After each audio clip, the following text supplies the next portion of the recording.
Sometimes, the people who show up in your life feel like they were sent by something greater.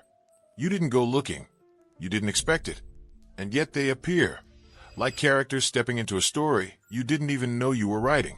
Carl Jung believed that what we call coincidences aren't really coincidences at all. He called it synchronicity, the idea that meaningful events are connected not by cause and effect, but by their deeper significance to your personal journey. It's not about logic, it's about alignment. And when destiny wants you to be with someone, the universe doesn't shout. It whispers. Again and again. Quiet signs that keep returning until you pay attention. You meet someone and it feels oddly familiar, as if you've known them before. Not in a we have common interests kind of way, but deeper, almost cellular. It's not chemistry. It's recognition. Something in your body knows before your mind catches up. You can't explain it, and maybe you don't need to. Jung would say it's the unconscious communicating through symbols, dreams, and moments that defy logic.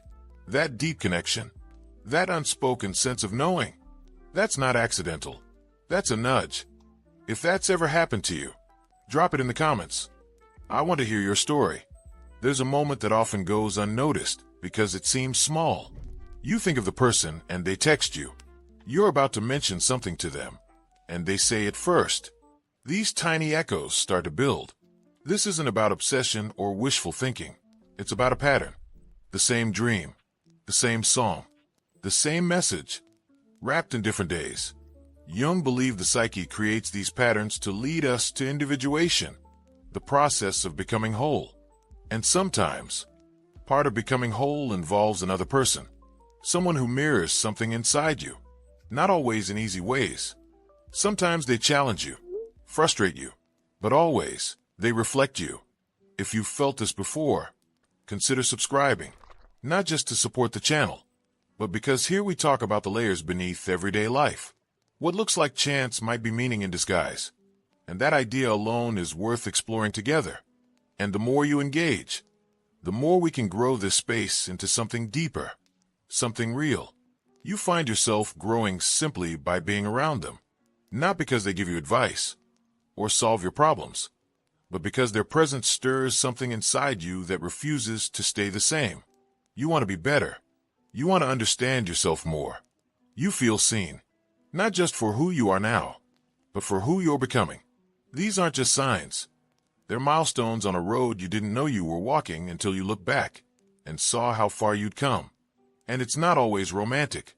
Sometimes, the universe sends someone who plays a short but pivotal role. Like a catalyst.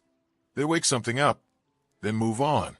You might not even speak to them anymore, but you remember the feeling they left behind. That's destiny too. Jung once said, until you make the unconscious conscious, it will direct your life, and you will call it fate.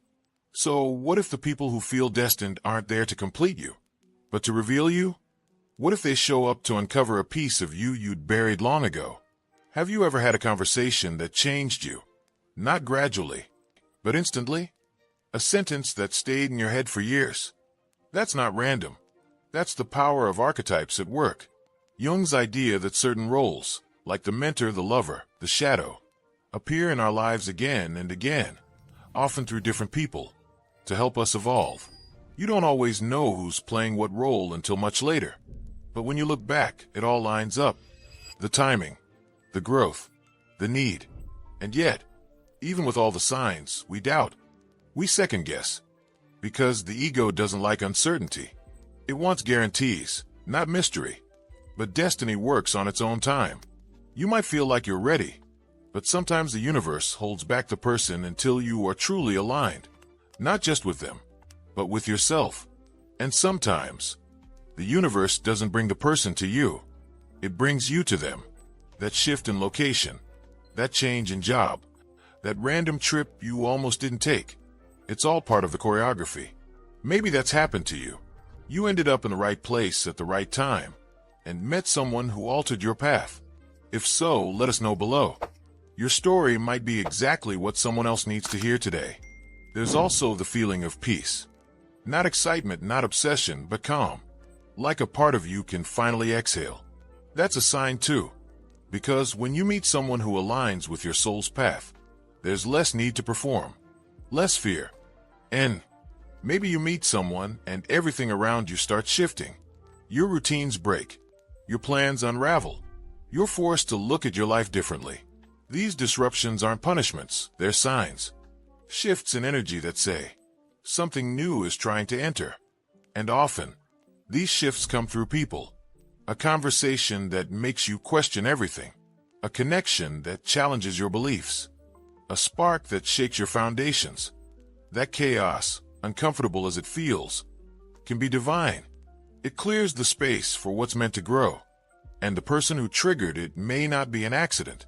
They may be the lightning bolt your soul called in to burn down what no longer serves. And it's not always intense.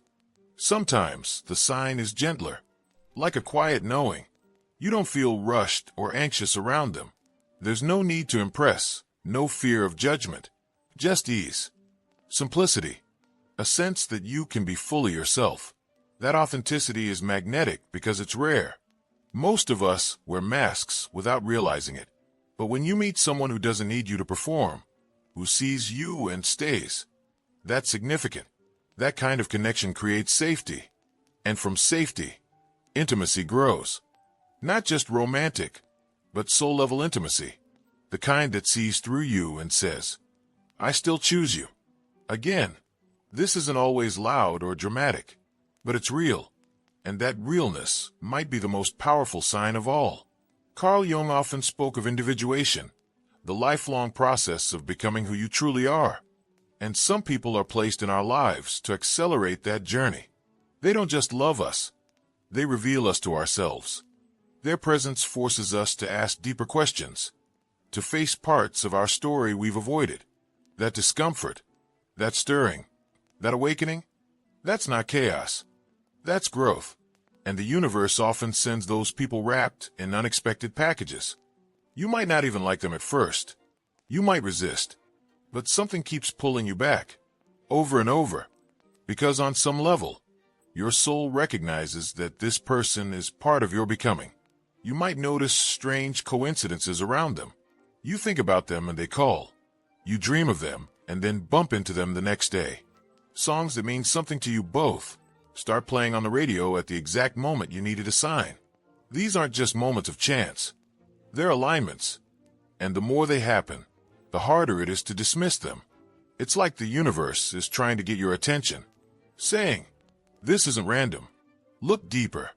And the question becomes, are you listening? Are you noticing the patterns? Because once you do, you can't unsee them. The ordinary becomes sacred. The mundane becomes magical. And if you're still here, still feeling this message, consider subscribing. This space is for seekers, for people who know there's more to this life than what meets the eye. And your voice matters. Drop a comment. Tell us if any of this resonates. Your story might reflect someone else's unspoken truth. Some people don't come to teach you love. They come to teach you loss, transformation, surrender. But even those are signs. Not all destined connections are meant to last. Some are meant to awaken. They enter like comets, fast, bright, unforgettable. And then they leave, leaving you illuminated, scorched, but more alive than before.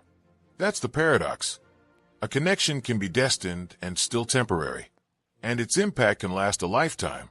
These people don't take anything from you. They return you to yourself. And in that way, they are gifts. Not the kind you hold, but the kind you carry within you forever. So, maybe it's not about finding the one. Maybe it's about recognizing the ones, the connections that come with depth, with meaning, with timing that defies logic. Whether they stay or go, they leave fingerprints on your soul. And maybe that's the real sign. That something inside you changed the moment they appeared. That your story shifted because they became part of it. And that shift, that resonance, is something the universe doesn't create by accident. There's a quiet force that moves through everything. Not loud, not dramatic, but unmistakable once you feel it. It's in the pauses, the glances, the timing of everything. When you're with the right person, the air feels different. The days stretch and collapse in ways that don't make sense. Time folds. and you feel somehow more real, more here. That presence, that anchoring, is sacred. It tells you that you've touched something eternal, even if just for a while. And it's not about possession or promises. It's about presence. That's what destiny feels like. Not fireworks, but resonance. A vibration that hums through your bones and whispers, "You're exactly where you're supposed to be."